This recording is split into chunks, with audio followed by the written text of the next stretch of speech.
de visiter une personne. Nous te disons merci pour ta présence. Nous te disons merci pour ton amour. Nous te disons merci parce que tu es là.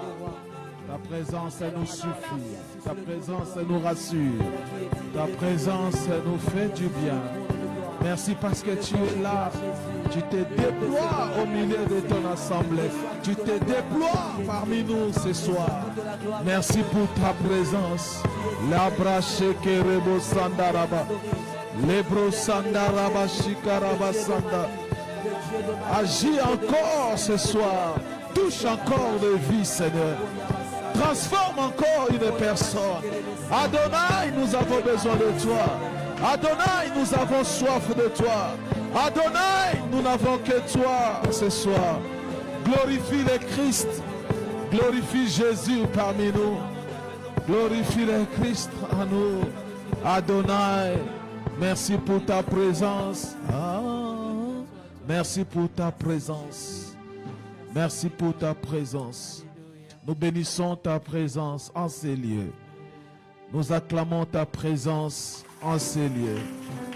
Reçois l'adoration, reçois les acclamations, reçois les acclamations parce que tu es Dieu.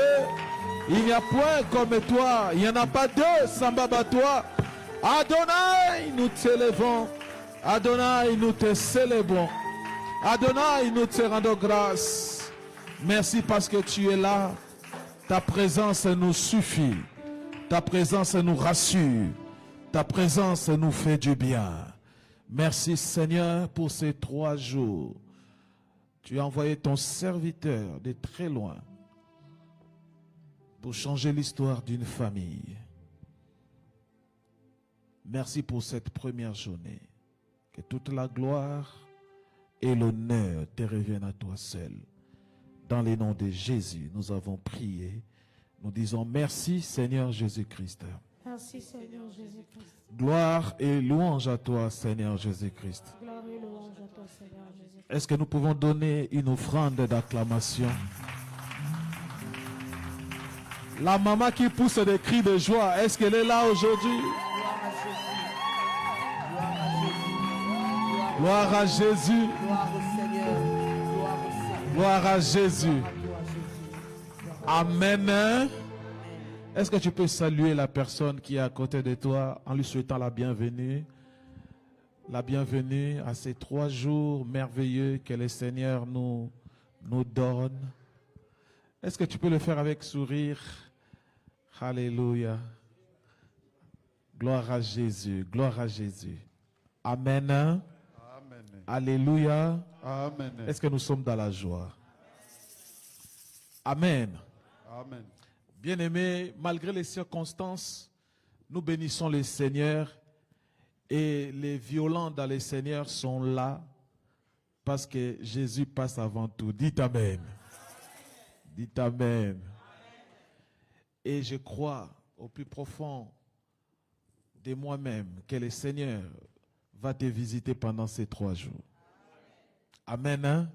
L'histoire de ta famille ne restera pas ainsi. Quelque chose de nouveau va commencer. Est-ce que tu crois à cela? Alléluia. Alors sans plus tarder, nous voulons écouter la parole de Dieu. La Bible déclare: l'homme ne se nourrira pas de pain seulement, mais aussi de toute parole qui sort de la bouche de Dieu.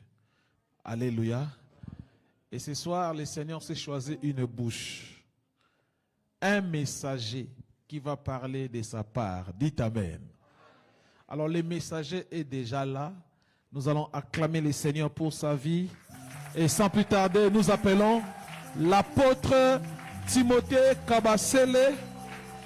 Pendant qu'il s'avance, nous poussons des cris de joie pour Jésus. Gloire à Jésus. Gloire à Jésus. Amen. Amen. Que Dieu vous bénisse abondamment. Amen. Bonsoir à tous. Bonsoir. Nous pouvons prendre place. Est-ce que vous pouvez vous saluer encore, présenter déclarer des paroles de grâce, de faveur, de bénédiction sur la vie de votre voisin. Une parole de grâce. Je bénis le Seigneur pour ce soir et je remercie l'homme de Dieu et ainsi que toute l'équipe qui est autour de lui, la First Lady et tous les serviteurs. Je bénis le Seigneur pour cette opportunité. Amen. Et je crois que Dieu va nous faire du bien pendant ces 3 jours. Je comprends pourquoi ton amen est faible comme ça. J'ai dit Dieu va nous faire du bien pendant ces 3 jours. Je le sais, je le connais, je sais comment il est, je sais comment il fonctionne avec la grâce qu'il a placée en nous et je sais qu'il te fera du bien. Crois en Jésus-Christ et tu seras sauvé, toi et ta famille. C'est les thèmes que nous exploiterons pendant ces 3 jours. Et aujourd'hui, j'aimerais introduire en te parlant spécialement de ces saluts-là, te parler du salut. Ce n'est pas tous les jours qu'on a l'occasion de parler du salut. L'apôtre a été inspiré pour que nous puissions revenir sur les bases, sur les basiques, les ABC, les choses très importantes qui concernent notre foi. Jean chapitre 3, verset 16, un verset que vous connaissez tellement, dit ceci: car Dieu a tant aimé le monde.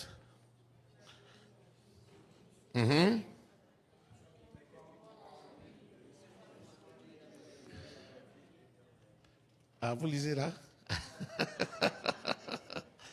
Amen. Parfois, à l'école, on maîtrise bien ce verset-là. Amen. Car Dieu a tant aimé le monde qu'il a donné son Fils unique, afin que quiconque croit en lui ne périsse point, mais qu'il ait la vie éternelle. Ne périsse point. C'est là le salut. Ne périsse point, mais qu'il ait la vie éternelle. C'est-à-dire, il y a quelqu'un qui était candidat à la mort. Il y a quelqu'un qui était candidat à l'échec. Amen.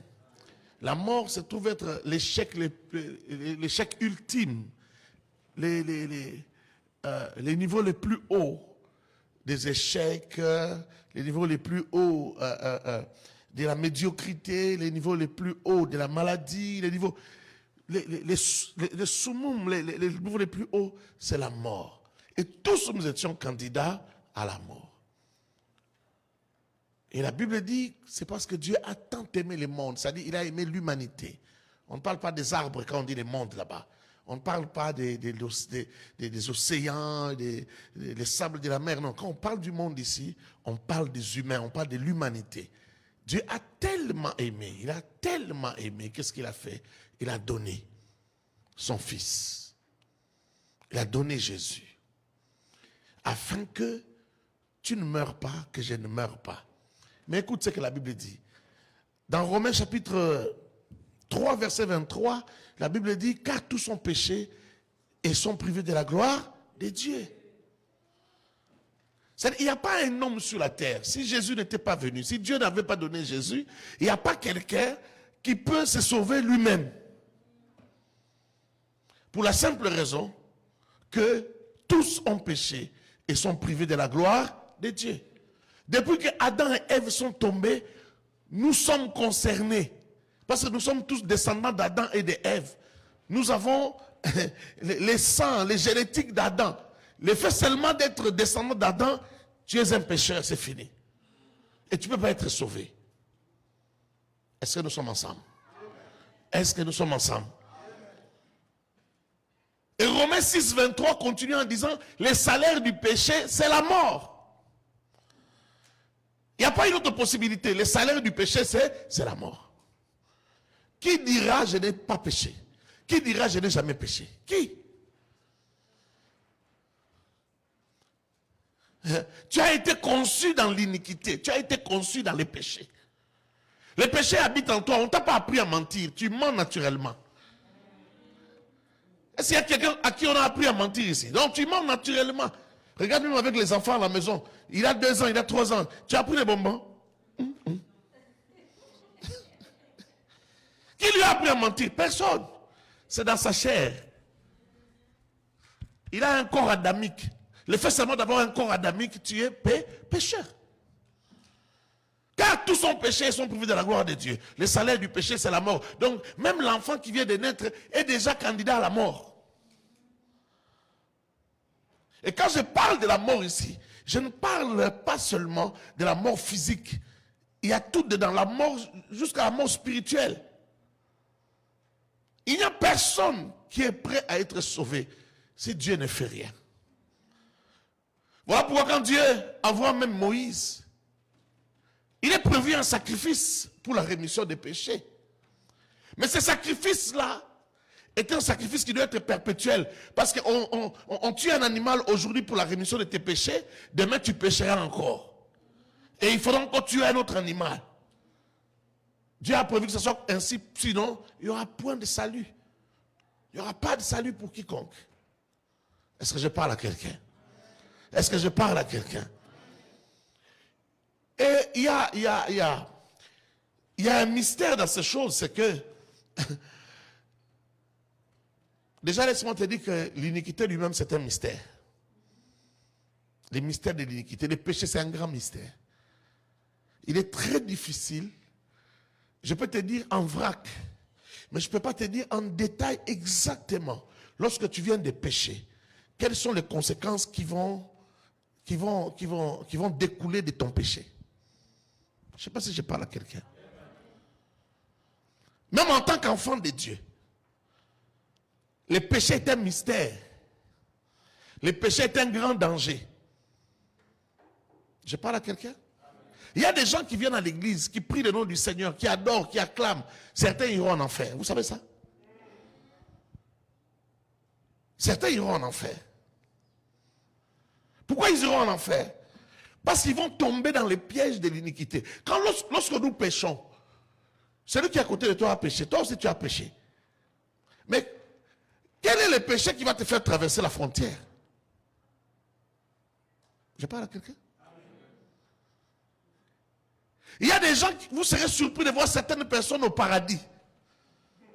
Ah oui. Vous serez surpris de voir certaines personnes au paradis. Je dis, mais comment lui sur la terre? C'était une fille dévergondée, mais c'était presque une prostituée cette fille-là. Comment elle est ici? Elle est là parce qu'elle a cru au nom du Seigneur. Elle a donné, quand je dis, parce que je dis, elle a donné sa vie, tu vas dire, mais comment elle était dévergondée? Non, à un certain moment, avant ou après, mais son espérance était le Christ. Je parle à quelqu'un? Je parle à quelqu'un? Elle était consciente. Tu dis, ah, mais elle a péché. Mais toi aussi, tu avais péché. Le péché est un mystère. Et le péché arrache même la faveur dans les vies des gens. Il y aura toujours une différence entre quelqu'un qui marche dans les péchés et celui qui marche dans la sanctification. Je parle à quelqu'un?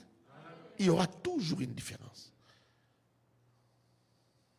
Et toutes ces choses-là, c'est la réponse de l'homme par rapport à l'œuvre du salut. C'est la réponse de l'homme à Dieu qui a donné son Fils pour le salut. Quand on craint Dieu, c'est un acte de foi. C'est aussi un acte d'amour.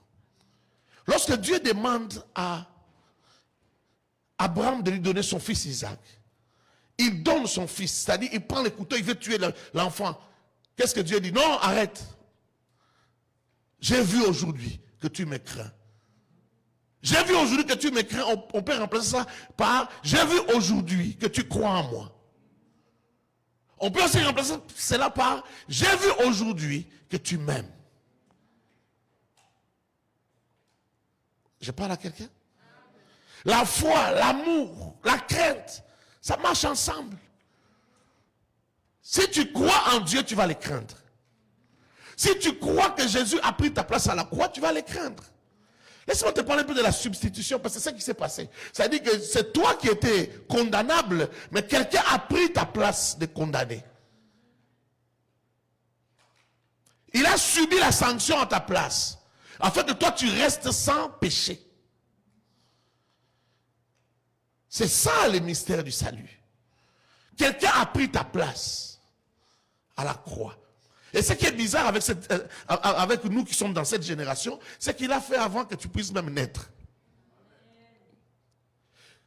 Et là, ça devient encore vraiment un mystère, parce que lorsqu'il le fait avant que tu puisses naître, il a déjà arraché, il a effacé tes péchés d'aujourd'hui, de demain, d'hier et jusqu'à ta mort.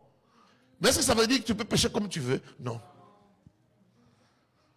Je parle à quelqu'un? Je parle à quelqu'un? Les gens parfois ont peur qu'on leur dise que même tes péchés de demain sont déjà pardonnés. Ils ont peur. Non, il ne faut pas me dire ça, sinon je risque des péchés. Non. C'est la vérité. Je parle à quelqu'un?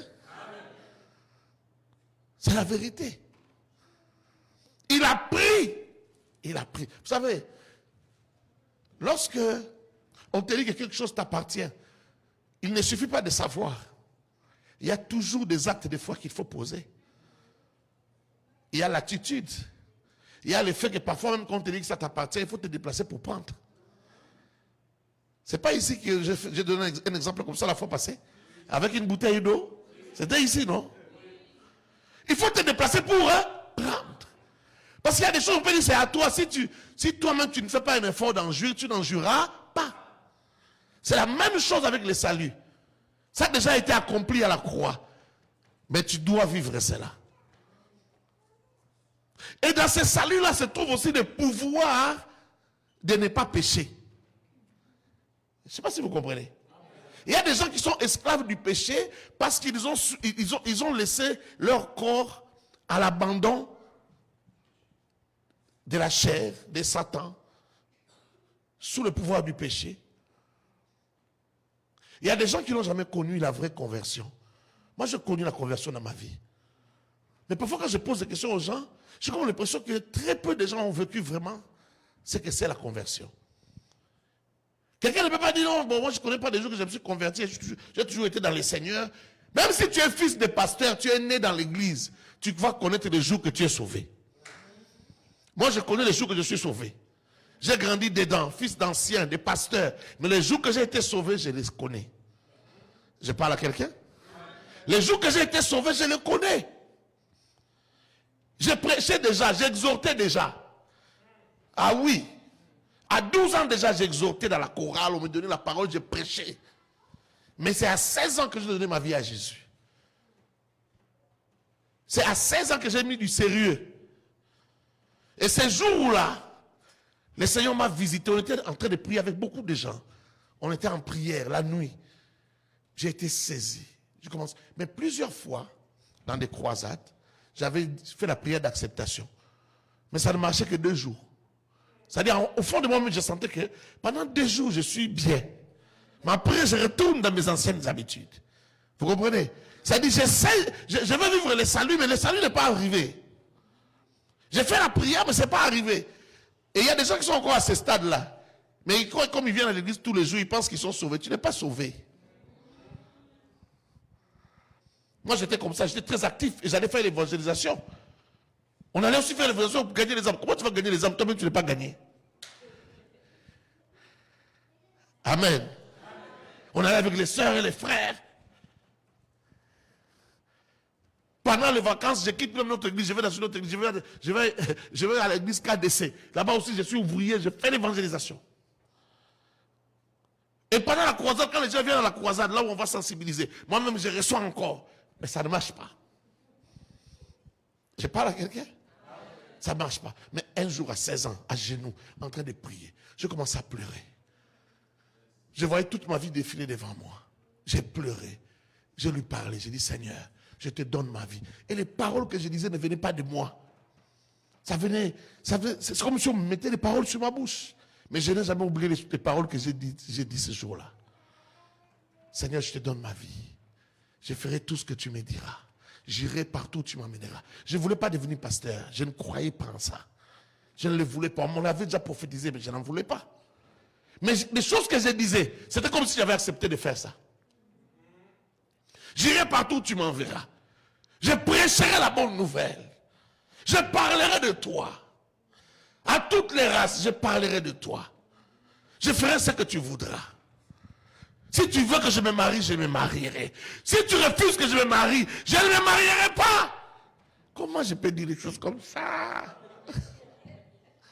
Qu'est-ce qui m'a pris? Mais frère, j'étais tellement sincère. Je trouvais que tout était la boue. Frère, cette compréhension-là, cette intellection-là, c'est-à-dire cette ouverture de l'intelligence-là à ce niveau-là, ce n'est pas un homme qui peut faire ça, il n'y a que Dieu qui peut le faire. Il n'y a que l'Esprit de Dieu. Je ne me marierai pas, si tu veux. Quand je me marierai, si tu veux que je me marie, je me marierai. Si tu me donnes des enfants, gloire à Dieu. Si tu ne veux pas que j'aie des enfants, je ferai ta volonté. Comment je peux dire des choses comme ça? Même sans enfants, je te servirai, Seigneur. Si tu ne me donnes que des garçons, je suis d'accord. Si tu me donnes que des filles, je suis d'accord. Tout ce que tu voudras. J'ai pleuré amèrement. Je voyais toute mon humanité défiler devant moi. Toutes mes incapacités défiler devant moi. Je n'avais que 16 ans. Vous savez ce qui s'est passé? C'est quand je suis sorti de là le matin, j'étais quelqu'un d'autre. Je pouvais sentir que je suis quelqu'un d'autre. Quand tu me poses la question, même la vérité que je ne peux pas te dire, je te dis. Je mentais beaucoup. Quand ma mère me pose la question, tu étais où? Ça vient. J'ai trouvé une idée. Et c'était très rapide. Je lui suis dit, j'ai fait ça. Ça vient. Vous savez, les diables aident les gens à mentir. Vous savez ça? Les diables aident les gens à pécher. Je fais ça. Oh, une idée vient. Même les yeux seulement, si je bouge les yeux comme ça, ça vient. Mais toute cette fonctionnalité-là, c'est arrêté le jour que j'ai donné ma vie à Jésus. Le pouvoir que le péché avait sur mon corps a disparu. Frère, pour mentir, ça m'a pris du temps. Pour mentir encore dans ma vie, ça m'a pris du temps. Et c'est là que j'ai compris, parce que j'ai vécu ça dans ma chair, j'ai compris que normalement un enfant de Dieu, pécher dans sa vie, ça doit être un forcing. Pécher, ce n'est pas sur sa nature. Il faut forcer ça, ça dit, hé, pas sur la vérité aussi. Je ne peux pas dire la vérité, comment je vais faire? Tu souffres. Toi, chez toi, c'est encore naturel. Tu mens même là où il ne faut pas mentir. Tu rentres à la maison, tu te poses la question, pourquoi j'ai menti? Les gens qui savent que tu as menti disent, ah, mais il a menti même, pourquoi? Il n'avait qu'à dire la vérité. Toi-même, tu ne sais pas pourquoi tu mens, tu mens. Est-ce que je parle à quelqu'un? C'est devenu ta nature. Frère, un enfant de Dieu véritable ne ment pas. Donc tu sens que c'est... Non, je ne peux pas faire ça. Mais tu souffres. Ah, que je mente seulement. Non. Donc tu souffres. C'est comme ça que j'étais devenu. Ma mère m'avait interdit d'aller dans certaines maisons. J'arrive à la maison, elle me dit, tu étais où? J'ai dit la vérité. Ma mère sort les malaxeurs. Elle me dit, viens ici, je viens. Mets-toi à genoux, je me mets à genoux. Tac, tac, tac, tac. Je n'arrive plus à mentir. Je parle à quelqu'un. Je parle du mensonge parce que c'est comme si c'est le péché le plus facile pour certaines personnes. Parce que tu vois, l'impudicité, ça demande beaucoup de choses à faire. Hein? L'impudicité, tu dois d'abord aller, tu dois peut-être faire des avances à quelqu'un, tu dois... Et puis même au moment de poser l'acte là, tu dois d'abord te déshabiller.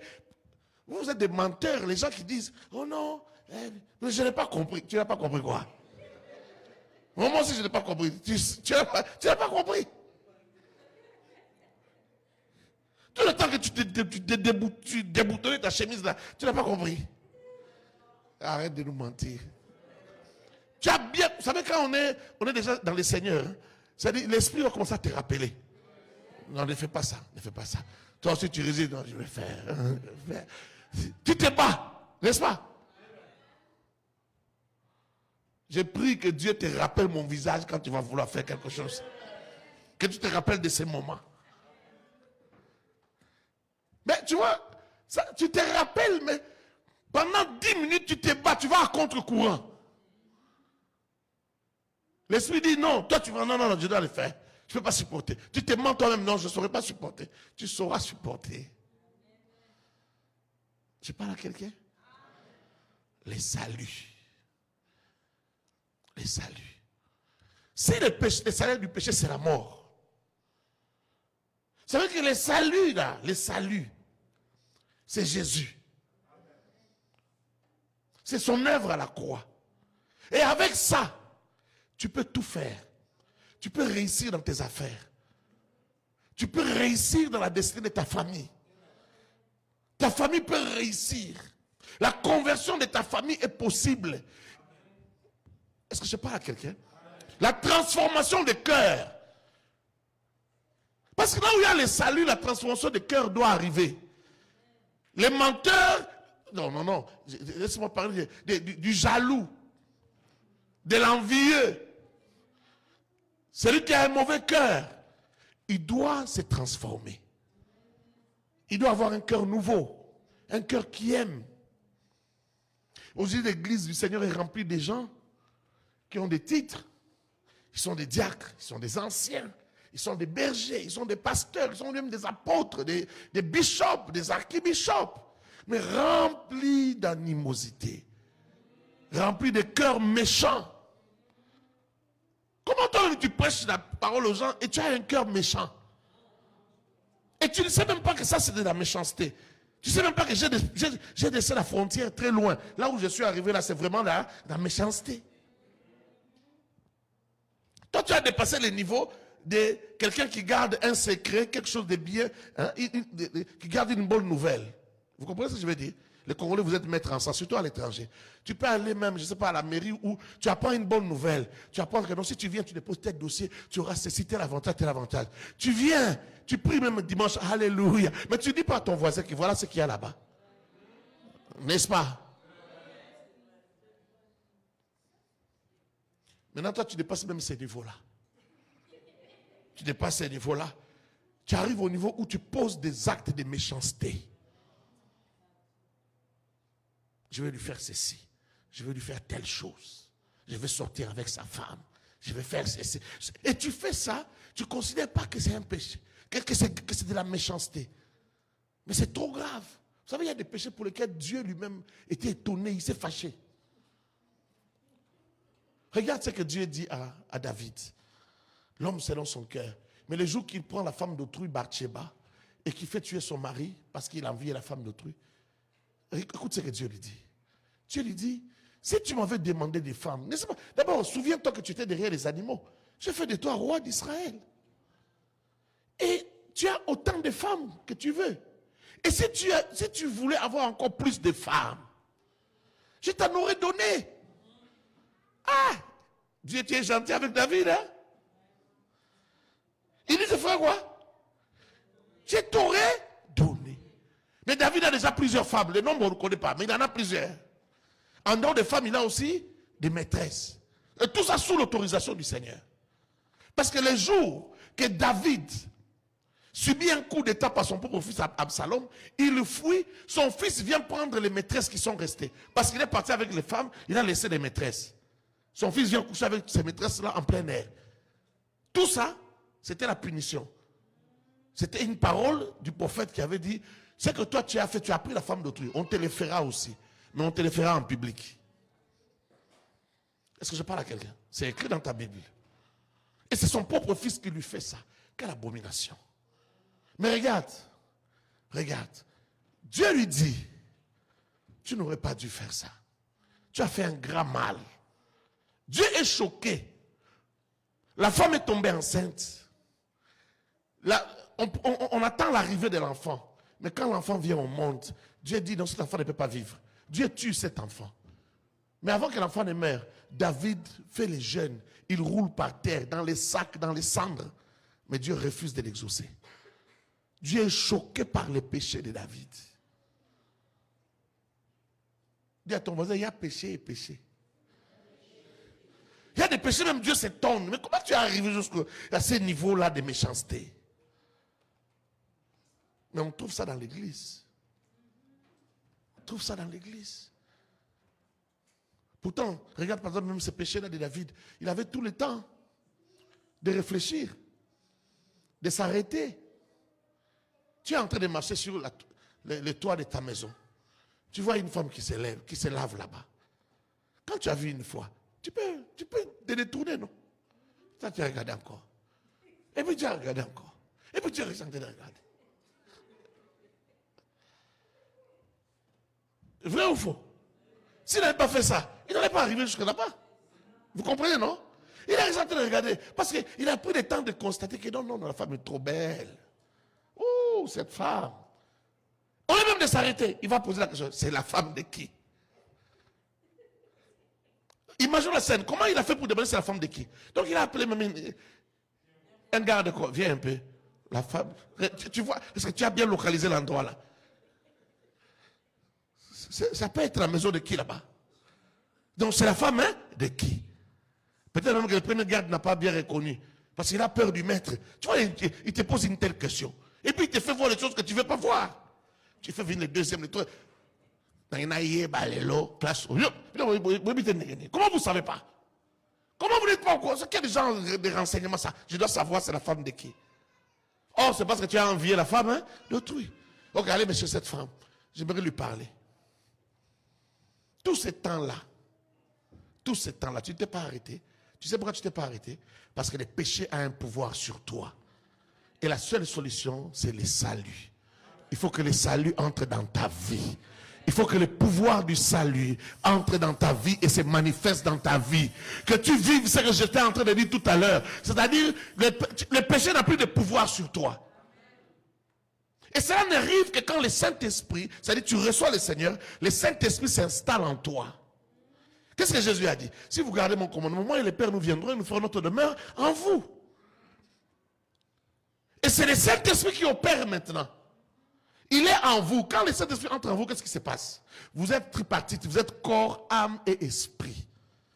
L'âme, c'est la conscience que tu as. C'est ce qu'on appelle l'âme. C'est-à-dire quand l'esprit est entré dans la masse de terre, Dieu a fabriqué la masse de terre, il a soufflé dedans, reçoit la vie. Quand la vie est entrée, le fait de dire j'existe, je suis, l'intelligence, là, c'est ce qu'on appelle l'âme. Je parle à quelqu'un?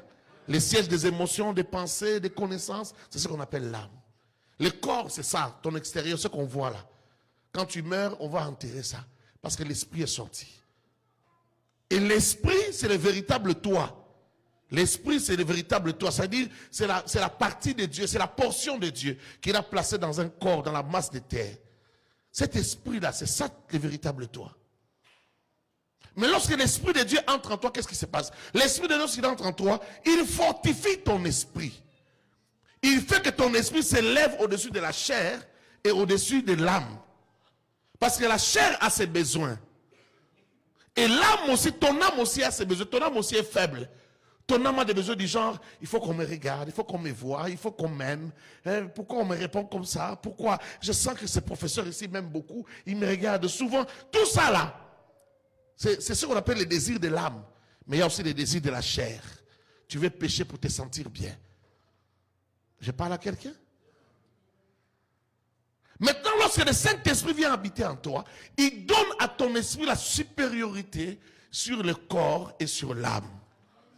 Un homme charnel, un homme qui est conduit par sa chair, c'est-à-dire sa chair prend le dessus sur son esprit et son âme. Vous savez comment il est? Il marche la tête en bas. Je l'ai dit dans l'un de mes livres ici. Je crois à la vie et le succès. C'est un homme qui marche la tête en bas. Or, un homme normal ne peut pas marcher la tête en bas. Tu dois marcher la tête au-dessus. Quand tu es conduit par la chair, vous voyez les gens de frères, ils vous disent, oh non, moi, je sais pas compris. Comment tu as sauté cette soeur-là? Je n'ai pas compris, j'arrive pas à m'arrêter parce qu'elle priait pour moi. Non, non. Avant que tu me dises compris pour toi, toi-même, tu dois désirer vraiment que l'Esprit de Dieu entre dans ta vie. Parce que sinon, on va prier plusieurs fois et tu vas retourner. Tu marches la tête en bas. Tu ne fais que ce que ton corps te dicte de faire. Je parle à quelqu'un? Et un homme qui fait ce que son âme lui dicte de faire, c'est un homme qui marche en rampant. En rampant. Tu rampes, tu rampes. Tu marches couché, tu avances couché. Mais une personne normale qui a été sauvée marche la tête en haut. Parce que l'esprit prend le dessus. Je parle à quelqu'un? Est-ce que je parle à quelqu'un? Nous devons arriver là-bas. Nous devons exploiter le salut que Dieu nous a donné. Il a payé le prix le plus cher. Il a donné son fils unique. Il a tout donné.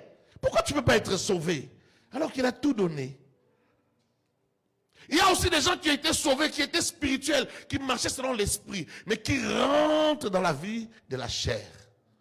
C'est ce qu'on appelle des hommes charnels. Un homme animal, c'est celui qui n'a jamais été visité par l'Esprit de Dieu, qui n'a jamais été conduit par l'Esprit de Dieu. Mais un homme charnel, c'est celui qui était conduit par l'Esprit, mais qui rentre se soumettre à sa chair. C'est ce qu'on appelle un homme charnel. Est-ce que nous sommes ensemble? Est-ce que nous sommes ensemble? Écoute, la Bible dit ceci dans Galates chapitre 3, verset 10. Galates 3, 10. Et c'est ça les grands problèmes avec les péchés. Tous ceux qui s'attachent aux œuvres de la loi sont sous la malédiction. Car il est écrit, maudit est quiconque n'observe pas tout ce qui est dans les livres de la loi et ne les met pas en pratique. Celui qui observe la loi, tu observes 9 lois sur 10, est maudit. Tu observes 8 sur 10, tu es maudit. Qu'il soit maudit celui qui n'observe pas toute la loi dans son entièreté. C'est pourquoi l'homme naturel, dans son naturel, ne peut pas être sauvé. Pourquoi? Parce qu'il péchera. Il peut faire des efforts. 9 péchés, il ne les fait pas. Mais le 10e péché, il va faire quoi? Il va le faire. Voilà pourquoi Dieu a décidé de sauver l'homme. Parce qu'avec Dieu, il n'y a pas de 9 sur 10. Il n'y a pas de 8 sur 10. À l'école, quand tu fais 8 sur 10, tu es content. Tu fais 9 sur 10, tu es content. 9,5, tu es content. Mais en matière de péché, il n'y a pas de 9,5. Il faut 10 sur 10. Sinon, il y aura la tâche. Voilà pourquoi Jésus a payé à ta place. Parce que tu ne sauras pas payer. C'est pourquoi Jésus a payé à ta place. Sinon, tu ne sauras pas payer. Alors, un tel don, une telle grâce, tu dois en profiter, tu dois les vivre. Tu dois être sauvé. Tu dois être sauvé. Tu ne dois pas seulement venir à l'église, tu dois être sûr que ce jour-là, lorsqu'il reviendra, tu entendras le son de la trompette. Non seulement que tu entendras le son de la trompette, mais même tes enfants entendront le son de la trompette. Un vrai sauvé, un sauvé véritable, sans la compassion pour ceux qui se meurent. À commencer par les gens de ta maison. Comment toi tu ne sens pas les soucis de tes enfants qui ne connaissent pas Dieu, qui n'aiment pas la prière? Je me rappelle quand j'étais enfant, j'avais peut-être 10 ans. Et ce jour-là, papa avait programmé, demain, il faut se réveiller très tôt parce qu'on va prier avant que vous puissiez aller à l'école. Et mon père était embarrassé, et je crois que le diable en a profité ce jour-là, était embarrassé de ce que son fils, moi je suis le fils aîné, il me demande de clôturer la prière, je ne vais pas clôturer la prière. Il dit, Timothée va prier pour clôturer. Je suis là, comme si on m'a fermé la bouche. Moi-même, je n'ai jamais compris qu'est-ce qui était entré en moi ce jour-là. Il va faire la prière de clôture, rien. Il va faire la prière de clôture, rien.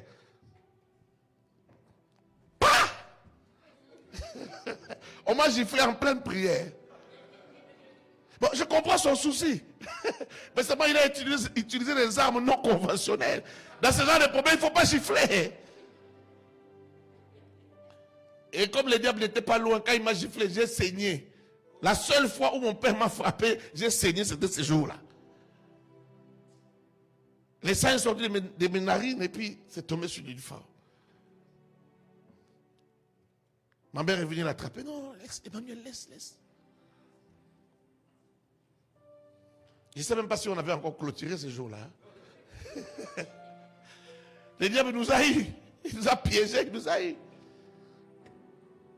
Avant que j'aille à l'école, il est venu me demander pardon.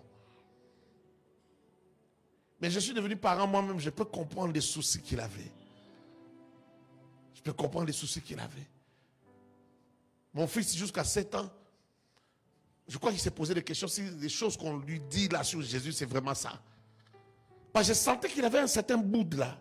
Alors un jour, je lui ai dit, je l'ai regardé, il regardait son dessin animé, les histoires de super-héros. Je lui ai dit, tu sais, Jésus était un véritable super-héros. Il m'a regardé. Il m'a dit, Jésus, super-héros? Il m'a dit, oui. Plus que tous les super-héros que tu suis là.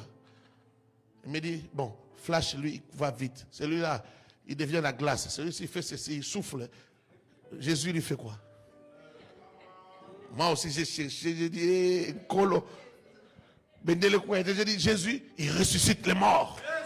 Jésus ressuscite les morts. J'ai dit, est-ce que parmi tous ces gens-là, est-ce qu'il y a quelqu'un qui ressuscite les morts? Il dit non. J'ai dit, Jésus ressuscite les morts. Est-ce que je parle à quelqu'un? Depuis ce jour-là, j'ai senti que sa manière de prier a changé. Et puis depuis ce jour-là, quand je viens, quand il utilise la télé de ma chambre, quand je viens après, je vais voir qu'est-ce qu'il a regardé. Vous savez ce qu'il regarde? Il cherche des témoignages des musulmans qui se convertissent, des témoignages des bouddhistes qui se convertissent, des témoignages des athées qui vivent des apparitions de Jésus. Ce sont des choses qu'il suit. Il s'est fait sa propre opinion sur la personne de Jésus. C'est ce que tu dois rechercher. Parce qu'il a payé tellement un grand prix que ça ne peut pas tomber à l'eau. Vous devez en bénéficier. Vous devez en jouir. Toi et toute ta famille. Vous devez en jouir. Ne va pas en enfer. Ne perds pas ton salut. Ne t'attache pas à l'argent plus qu'à Dieu. Ne t'attache pas à la gloire, à l'honneur, à la dignité plus qu'à Dieu. Sois prêt à tout perdre, mais ne jamais perdre le salut. Que Jésus soit ta vie, soit ton plus grand trésor. Jésus donne une parabole, il dit, le royaume des cieux est semblable à un homme qui est allé faire les champs, et dans les champs, pendant qu'il laboure, il découvre un trésor, des perles. Il découvre des pierres précieuses, cachées, enfouies dans son champ. Qu'est-ce qu'il fait? Il prend ça, il va encore cacher cela, et il vient continuer. Frère, Jésus, il faut le garder, il faut bien le garder. Il faut bien le garder. Ne perds pas Jésus. Ce jour-là, lorsqu'il reviendra, que tu sois parmi ceux qui vont monter à l'enlèvement de l'église.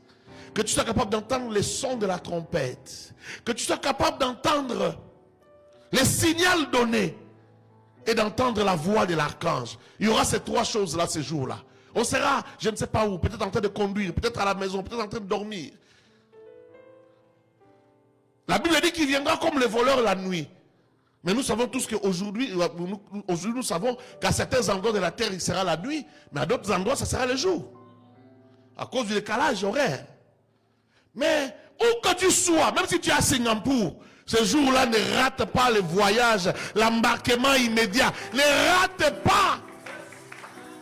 Quand le son de la trompette va retentir, que tu sois capable de l'entendre, même si tu es dans un stade de football, tu es en train de suivre Barça et Real, mais tu entends le son de la trompette.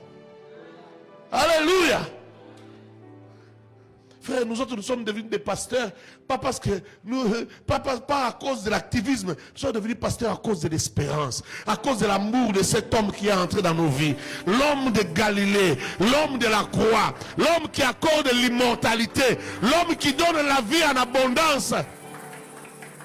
C'est l'amour de cet homme que Dieu te rende capable de ressentir son amour. Tu verras que son amour est plus que l'amour des hommes. C'est plus que l'amour des femmes. C'est plus que l'amour de quiconque. Personne ne peut t'aimer comme Jésus. Personne ne pourra t'aimer comme Jésus. Personne ne pourra avoir de l'attention sur ta vie comme Jésus. Il n'y a pas un ami comme lui. Il n'y a pas un ami comme lui. Il n'y a pas quelqu'un de fidèle comme lui. Il y a une cigarette chez nous là-bas, sur les cartons, il était écrit l'ami fidèle. C'est quelle cigarette? Vous connaissez ça? C'est écrit l'ami fidèle.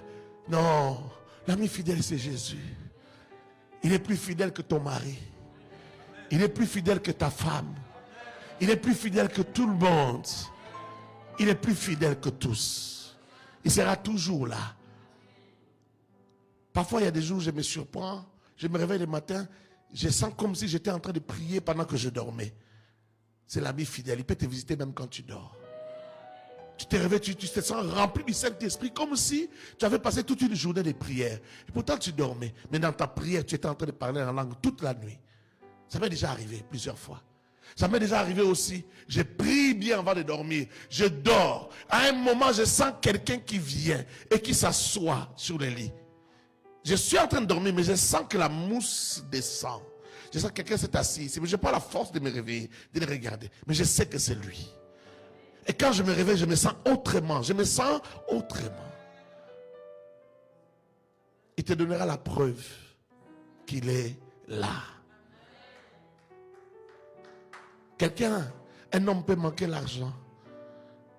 Mais Jésus peut lui apporter le bonheur. Juste la présence de Jésus peut lui apporter la paix. Laisse-moi terminer avec 2 petits exemples. Et je vais m'arrêter là pour ce soir.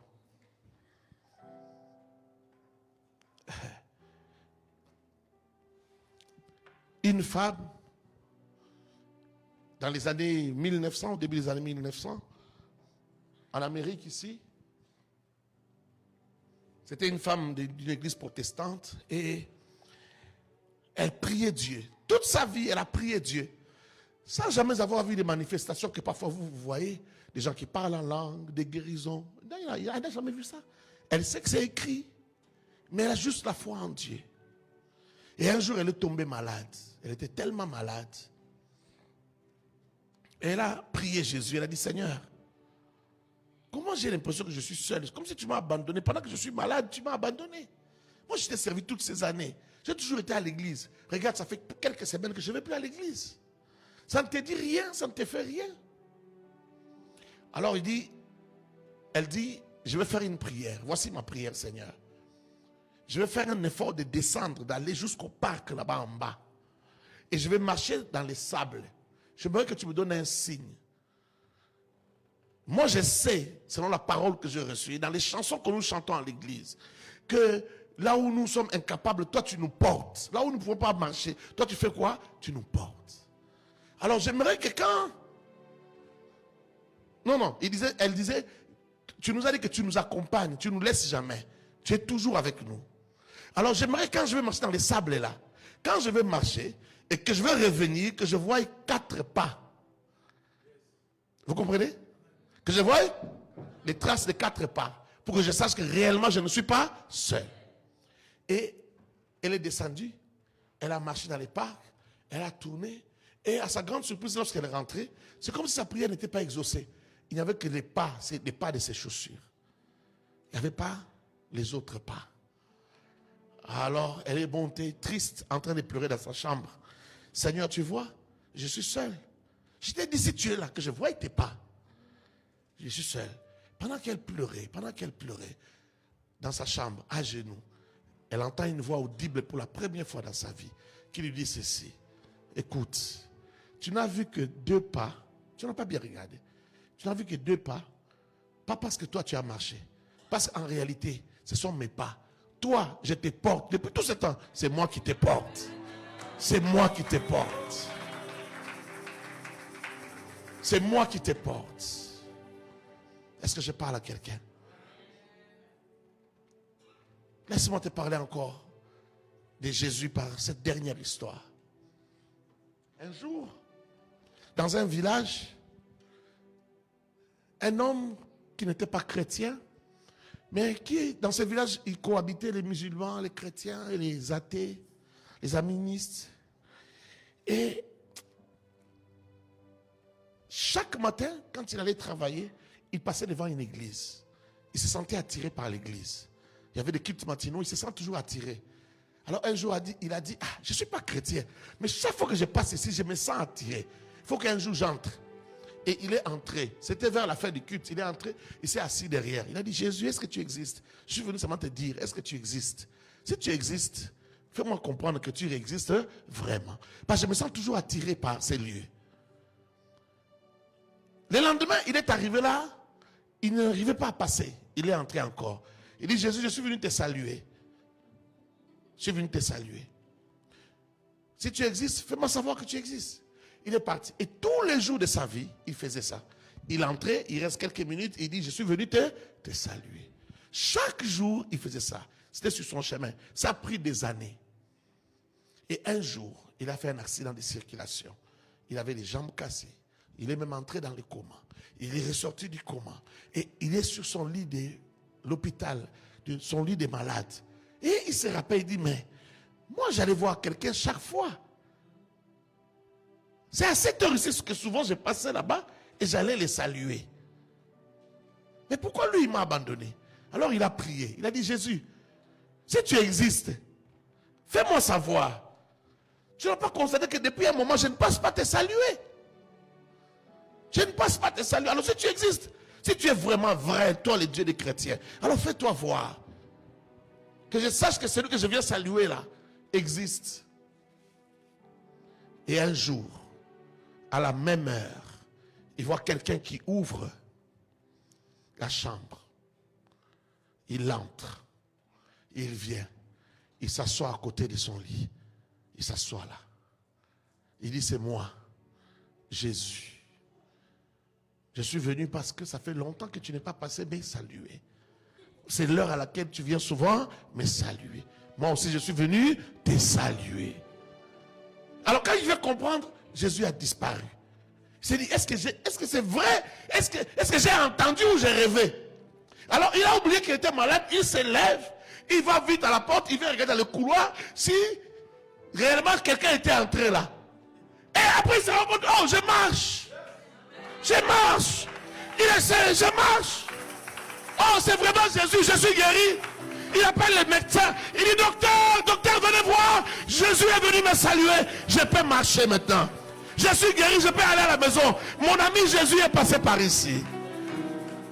Jésus est réel. Jésus est réel. Ne le perds pas. Ne l'abandonne jamais. C'est ton ami de toute la vie. C'est l'homme que tu dois enseigner à tes enfants, à tes petits-enfants. Si Dieu te garde encore en vie, même jusqu'à tes arrière-petits-enfants, parle-leur de Jésus avant de partir. Que Dieu te bénisse abondamment.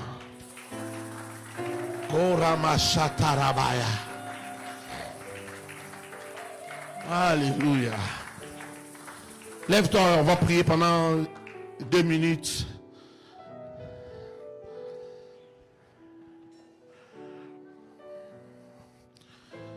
Jésus ne change pas. Alléluia. Il est mon sauveur.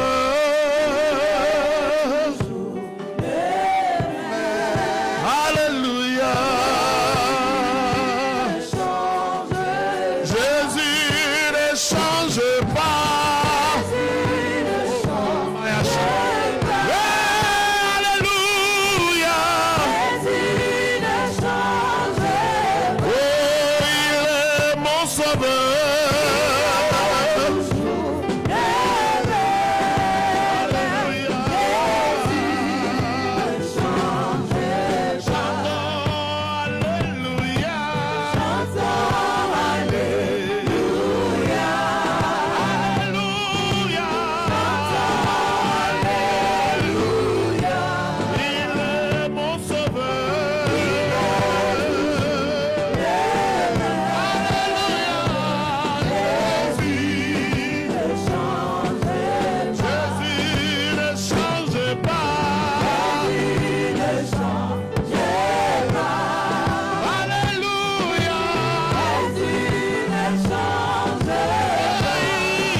S'il te plaît, lève tes mains. Lève tes mains et parle à Dieu. Parle à Jésus. Dis-lui, Jésus, je ne te quitterai pas, je ne t'abandonnerai pas. Je resterai auprès de toi, je marcherai avec toi. Tu es le salut pour ma famille, tu es le salut pour ma famille élargie, pour des générations. Tu es notre salut et tu es notre trésor. Vas-y, prie, parle. Marabashatarabaya.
Lève les mains, parle à ton Dieu, parle à Jésus. Seigneur, nous bénissons ta présence. Tu es tout pour nous, toi qui as accepté de mourir à la croix pour nous. Tu t'es donné en sacrifice. Tu as payé de ta vie, tu as payé de ton sang pour qu'aujourd'hui je sois compté parmi les fils de Dieu. Comment ne pas t'adorer, Seigneur? Comment ne pas te louer, Jésus? Comment ne pas te célébrer? Personne ne pouvait se donner en sacrifice pour moi. Personne ne pouvait m'aimer comme tu m'as aimé. Personne ne pouvait, Seigneur, payer de sa vie pour moi si ce n'est que toi. Voilà pourquoi je viens bénir ton nom. Je viens te lever, Seigneur. Je viens te rendre grâce. Tu es mon ami fidèle. Tu es tout pour moi. Tu es ce que j'ai de plus précieux. Tu es mon précieux trésor. Mon âme t'adore, mon âme t'élève. Le Dieu de ma jeunesse, le Dieu de mon appel, le Dieu de ma vie, le Dieu qui m'a sorti des accidents, le Dieu qui m'a guéri des maladies incurables. Comment ne pas t'adorer, comment ne pas te louer, comment ne pas te célébrer? Sans toi, je serais déjà mort. Sans toi, je serais perdu. Sans toi, je n'ai pas d'espérance. Sans toi, où serais-je, Seigneur? Tu es toute ma vie, tu es toute ma vie. Tu es toute ma vie, tu es toute ma vie. Tu es tout ce que j'ai de plus précieux. Jésus, Jésus, Jésus. Jésus, Jésus, Jésus. Alléluia. J'aimerais que tu lèves tes mains, bien-aimés dans le Seigneur. La Bible dit, quiconque invoquera le nom de Jésus sera sauvé. Je ne connais pas ta situation, je ne sais pas ce que tu vis actuellement.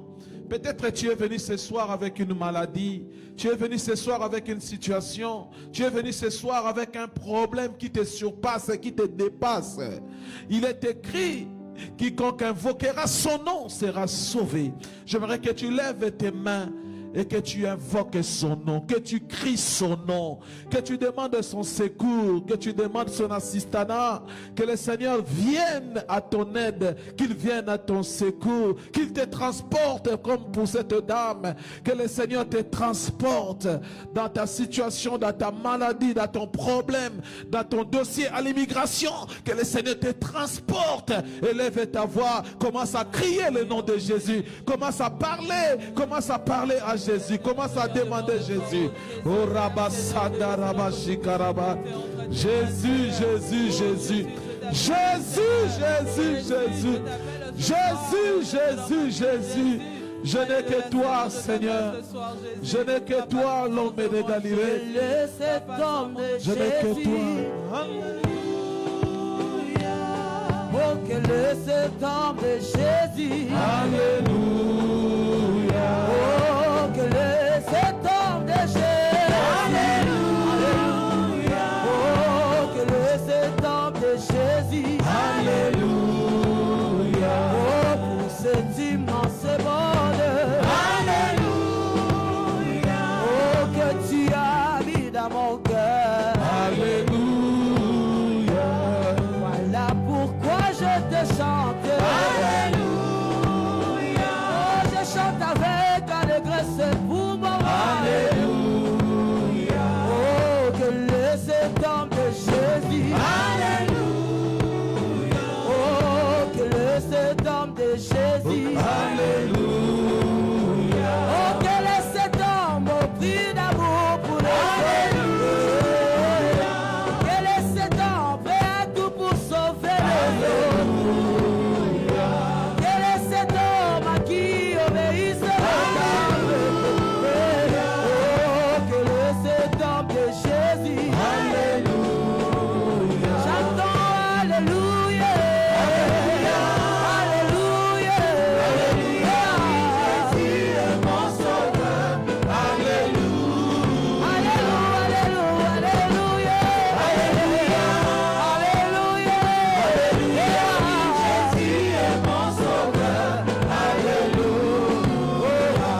que tu peux acclamer le Seigneur, pendant que tu lui acclames, tu lui donnes ses attributs.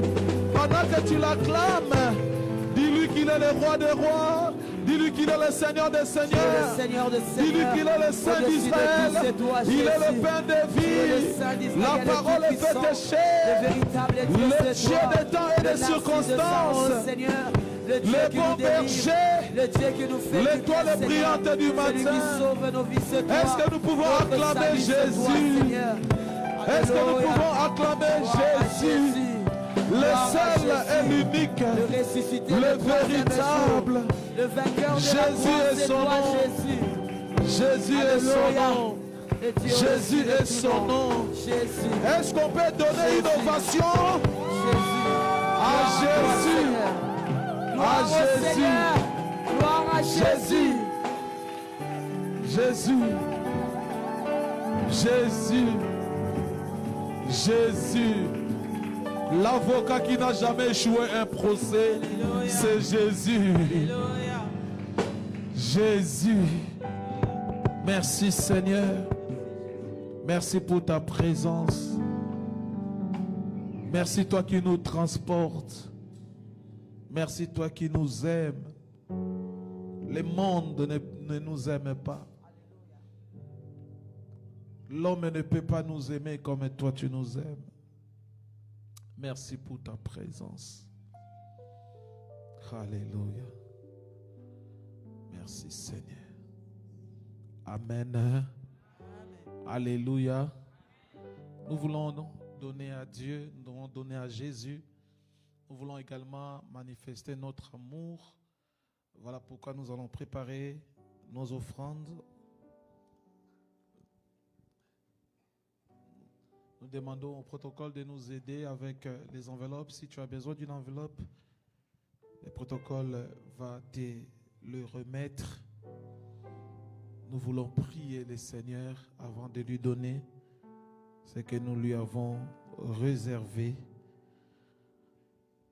Gloire à Jésus.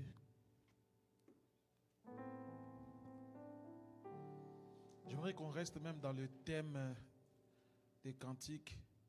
Jésus tu es digne de louange.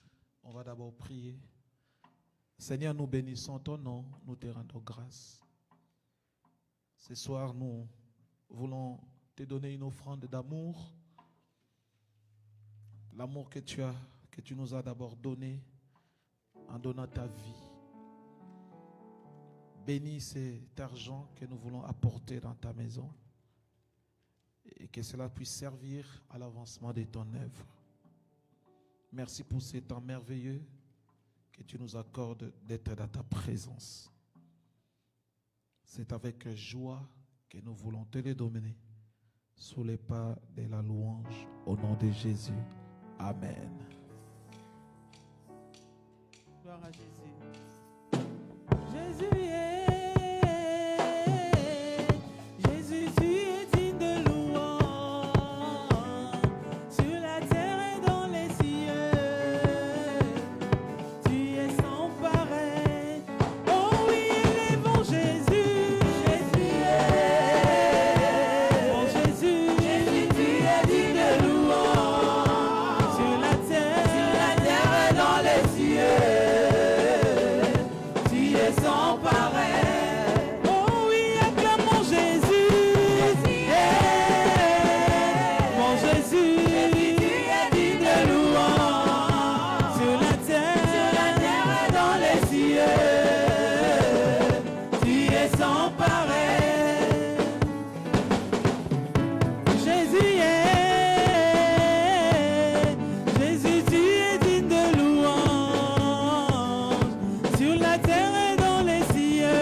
Jésus, tu es sans pareil, l'agneau immolé.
peut acclamer le Seigneur. Quelqu'un peut glorifier le Seigneur.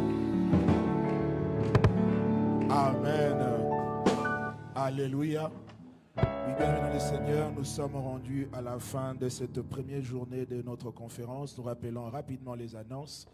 Demain, nous sommes ici à partir des 16h pour notre deuxième journée. Amen. Nous sommes ici à partir des 16h. Le culte sera de 16h à 20h. Donc, toi qui es en ces lieux, tu n'as pas vu ton bien-aimé, tu es prié de l'inviter, de le rappeler afin que nous puissions être ici nombreux pour recevoir de la part de Dieu. Amen. Alléluia. Nous sommes arrivés à la fin de notre culte. Nous allons nous lever, nous allons clôturer le culte de ce soir. Nous allons incliner nos têtes dans la prière. Nous allons prier. Seigneur Dieu de gloire, nous te bénissons, nous te rendons grâce. Nous glorifions et nous magnifions ton Saint-Nom, ô Dieu. Nous te rendons multiples actions de grâce pour ces premiers jours. Toi qui es l'alpha et qui viens de commencer avec nous cette conférence de famille. Nous prions éternel notre Dieu que la grâce qui s'est répandue en ces lieux nous affecte et nous accompagne jusque dans nos demeures dans le nom de Jésus-Christ. Tu as dit, tu garderas notre départ et notre arrivée. Garde notre départ alors que nous quittons ces lieux. Garde-nous et marche avec nous jusqu'à arriver dans nos demeures dans le nom de Jésus-Christ.